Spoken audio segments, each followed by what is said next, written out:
पासून झाले मच्छिंद्रनाथ, गोरक्ष जन्मले गौरी भस्मात, जालिंदर उत्पत्ती यज्ञ कुंडात, कानिप जन्मले गजकरणात.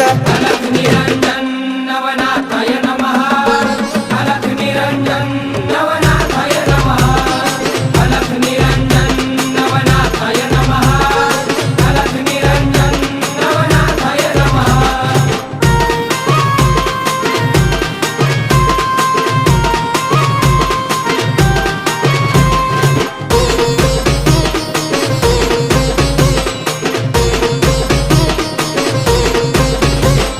रेवतिरी जन्मले रेवणनाथ, ब्रह्माचा पुत्र चरपटीनाथ, वटवृक्ष पोटी नागेशनाथ, मीननाथ जन्मले स्त्री राज्यात.